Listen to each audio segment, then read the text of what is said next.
प्रिय विद्यार्थियों, संस्कृत की कक्षा में आपका स्वागत है।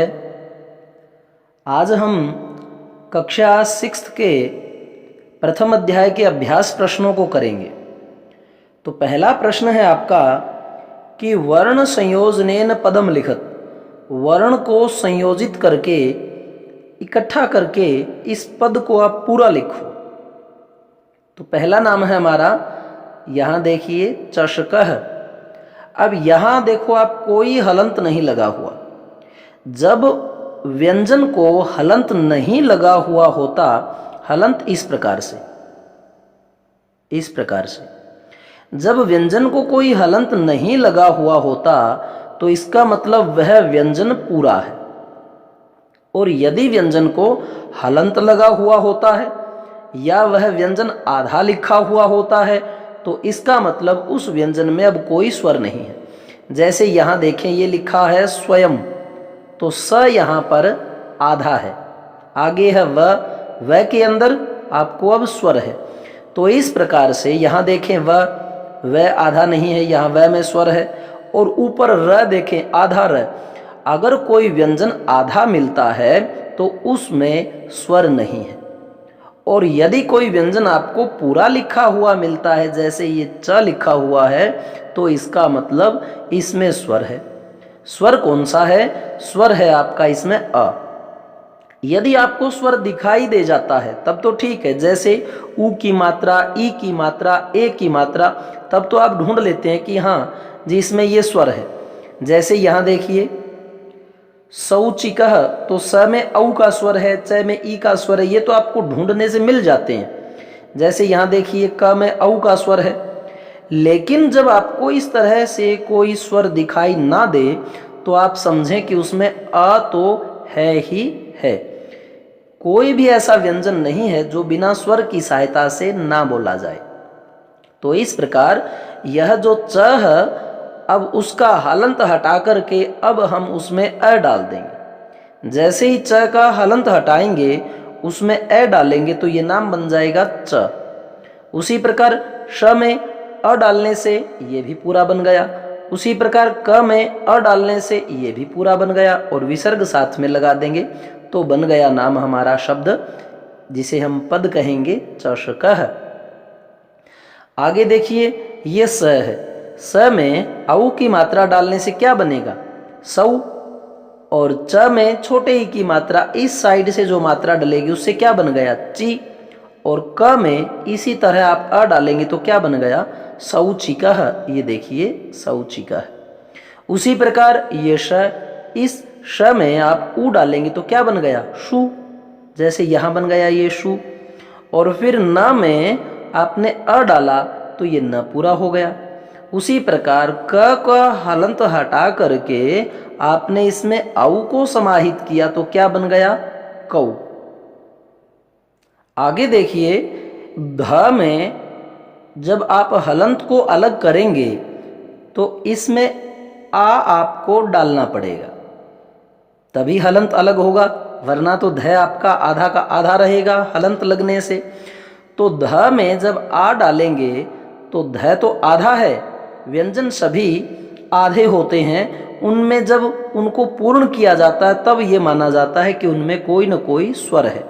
जैसे यहाँ देखिए, ये त, ये य, ठीक है, ये द, ये द, ये छ में ए दिखाई दे रहा है, व में ई दिखाई दे रहा है, ये व, ये ना, न में आ दिखाई दे रहा है।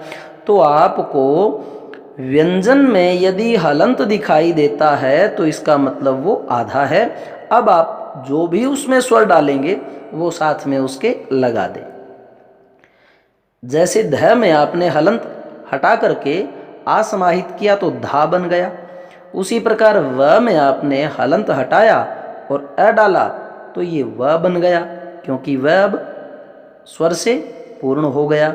उसी प्रकार त का हलंत हटा करके आप उसमें अ यदि डाल देंगे तो त और विसर्ग आप साथ में लगा देंगे, क्या बना? धावतः। उसी प्रकार अब यहां देखो, व का हलंत हटा करके ये मात्रा डाल दें, क्या बन गया? व्री, ये री की मात्रा। द और ध, अब ये बात समझने वाली है, द आधा है, उसके बाद में कोई स्वर नहीं है, तो यहाँ पर ये देखिए हमारा द वर्ण यों का यों है, और ये जो आ है ये आपको ध में डालना है। यदि आप नाम पढ़ें वृद्धा तो इसमें दो नाम है, द और ध। अब समझ में ये नहीं आता कई बच्चों के कि ये आ की मात्रा द में है या ध में है। अब आप कहेंगे वृद्धा, तो लास्ट में ध स्वर सुनाई, ध व्यंजन सुनाई दे रहा है और उसमें आ लग रहा है, धा। दा नहीं आ रहा अंत में, वृद्धा नहीं बोल रहा मैं बोल रहा हूं वृद्धा, तो अंत में धा आ रहा है, तो इसका मतलब आ जो है वो ध में है। जो ऊपर व्यंजन होता है वो आधा और जो नीचे वाला है वो व्यंजन पूरा माना जाता है। जैसे आप प्रार्थना लिखते हैं प और उसके अंदर र, तो बोलने से भी पता लग जाता है, जैसे प्र तो र का लास्ट में उच्चारण हो रहा है। और यदि आप यो ना समझें तो प्र में जो नीचे र है वो पूरा और ऊपर वाला जो आपका ये प है वो आधा। तो उसी प्रकार से व में री की मात्रा व्री, द हलंत यूं का यूं रहेगा क्योंकि आगे स्वर नहीं है। ध में आ को समाहित करेंगे तो बना नाम वृद्धा। गायंती, ग में हलंत हटा करके क्या करेंगे, आ स्वर डालेंगे तो बन गया गा। य का हलंत हटा करके कौन सा स्वर देंगे, अ, य, गा, य। अब देखें न आधा है, इसमें कोई स्वर नहीं है, उसके बाद भी स्वर नहीं है, जिससे हम न को पूरा कर दें। तो अब न को कैसा रखना पड़ेगा हमें, आधा ही। अब त में ये ई डालेंगे और वो छोटी है, बड़ी होती तो त के इस तरफ से आती। अब ये छोटी है तो ये आधे न से पहले से लग करके बन गई गायंती। तो इस प्रकार आपको पहले वर्ण संयोजन करना है। दूसरा जो प्रश्न है आपका वह है पदा नाम, इन पदों का वर्ण विच्छेद करना है। जैसे जोड़ा था अब आप उनको विभाजित करेंगे। यहां देखिए पहला शब्द है आपका पद शिव्यति, शिव्यति। तो यहां देखिए स में ई की मात्रा है, तो आप स से ई की मात्रा पहले हटाएंगे क्योंकि व्यंजन से आपको स्वर अलग करना है। स को हलंत लगाया और आपने बड़ी ई को अलग कर दिया। फिर दूसरा इसमें आगे है व, ये व आधा है, तो आधा है तो इसमें तो पहले से ही कोई स्वर नहीं है, तो इसको व लिख करके और हलंत लगा देंगे। इसमें हमें कोई भी स्वर अलग करने वाला नहीं मिला क्योंकि ये पहले से ही क्या है, आधा है। फिर आ जाओ य पर, य को हलंत लगा करके य में से क्या निकाल देंगे, अ। फिर आ जाओ त पर, त को हलंत लगा करके हम उसमें से क्या निकाल देंगे, ई। तो बन गया हमारा शिव्यति। उसी प्रकार वर्ण में व में हलंत लगाएंगे तो अ अलग हो जाएगा। फिर व के बाद बोला जाता है र, तो र कैसा दिखाई दे रहा आपको, पहले से आधा है। अब यदि पहले से आधा है तो हलंत से उसे हम दर्शा देंगे, उसमें से कोई स्वर निकाल हम नहीं सकते। फिर व, र और फिर है हमारा ण, तो ण को हलंत लगा करके हमने अलग कर दिया आ, और विसर्ग साथ में पीछे हम लगा देंगे, बन गया हमारा वर्णाह।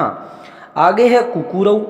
अब पहले आपको क दिखाई दिया, क में हलंत लगाया क्योंकि ऊ, तो ऊ जो है वो स्वर है, स्वर अलग कर दिया। स्वर कौन सा है, छोटा ऊ। उसके बाद में क तो आपको आधा दिखाई दे रहा है, तो क को हलंत लगा के हम छोड़ देंगे बस, क्योंकि इसमें कोई स्वर नहीं निकलेगा। फिर जो है वो क्या है, क। फिर से क को हलंत लगाएंगे, इसमें से ऊ निकाल देंगे, आगे ऊ रख दिया आपने। फिर जो है आपने र को देखा, र को हलंत लगा के इसमें अलग क्या कर देंगे, औ को। तो ये बन गया हमारा नाम कुकुरऊ। उसी प्रकार से मयूराह, म में हलंत लगाया और इसका स्वर निकाल दिया अ, य में हलंत लगाया और इसका स्वर निकाल दिया ऊ बड़ा, और र में हलंत लगाया और आपने निकाल दिया आ, और विसर्ग यों का यों पीछे लगा दिया, बन गया मयूराह। उसी प्रकार से बालकः, ब में आपने हलंत लगाया और निकाल दिया आ, फिर प्लस का निशान लगा करके ल को हलंत लगा करके इसमें से स्वर निकाल दिया आपने अ। फिर क को हलंत लगाया और इसमें से आपने निकाल दिया अ और विसर्ग यथावत आपने लगा दिया, बन गया बालकः। ये कुछ चित्र हैं। गजह किसे कहेंगे? हाथी को। काकह किसे कहेंगे? कौवे को। चंद्रह किसे कहेंगे? चंद्रमा को। तलकम किसे कहेंगे? ताले को। भल्लुकह किसे कहेंगे? भालू को। विड़ालह किसे कहेंगे? बिल्ली को। तो इस प्रकार से आपको गजह, काकह, चंद्रह, तलकम, भल्लुकह और विड़ालह ये नाम भी याद करने हैं। इनकी आपको संस्कृत लिखनी है। जैसे प्रश्न 3, हाथी गजह, काकह कौवा, चंद्रह चंद्रमा, इनके इस प्रकार से आपको प्रश्न 3 में नाम लिखने हैं। अंतिम प्रश्न हम करते हैं कि पदानि संयोज्य वाक्यानि रचयत। अब इन पदों को संयोजित करके वाक्य का हमने निर्माण करना है कि नृत्य कौन करता है, गाता कौन है, पढ़ता कौन है, चलता कौन है, गरजता कौन है। इस साइड ये सभी पशुओं के नाम दिए हैं कि हाथी क्या करता है, शेर क्या करता है, गायक क्या करता है, बालक क्या करता है और मयूर क्या करता है। तो गज के साथ में क्या आएगा? गजाहा चलंती, हाथी जो है वो चलते हैं। यहाँ से देखो गजा और चलंती कहाँ? यह रहा। उसके बाद सिंह, सिंह क्या करता है? सिंह तो गरजता है, तो सिंह के साथ आप गरजता लिखेंगे। गायक क्या करता है? तो गायकः गायंती, गायक गान करता है। बालकौ, अब बालकौ दो बालक, ये क्या करते हैं? पठतः पठती, पठतः पठन्ति। बालकः बालकौ बालकाः, तो एक वचन के साथ एक वचन की क्रिया और द्विवचन के साथ द्विवचन की क्रिया और बहुवचन के साथ फिर बहुवचन की क्रिया। एक वचन, द्विवचन, बहुवचन, यह आपको श्लोक में भी मिलेंगे, रूप में भी मिलेंगे और धातु भी में भी मिलेंगे। तो उसी प्रकार से बालकौ पठतः। मयूरः, मयूरः, मयूरः, मयूरौ, मयूरः, मयूरः बहुवचन है तो इसकी क्रिया भी बहुवचन में आएगी। मयूर क्या करता है? नृत्य करता है, तो नृत्यति, नृत्यतः, नृत्यन्ति, तो मयूराः नृत्यन्ति, यह भी बहुवचन है और यह भी बहुवचन है। तो प्रिय विद्यार्थियों, हमारा प्रथम जो पाठ था वह पूर्ण हुआ और इसी के साथ हम जो है दूसरे अध्याय की जो शुरुआत है वो अगले दिन से करेंगे। अभी तक जितना आपको करवाया है वह होमवर्क अच्छी प्रकार से करें और उसको आप जो है चेक करवाने का जो आपको माध्यम बताया है उसके ऊपर चेक भी करवाएं। धन्यवाद।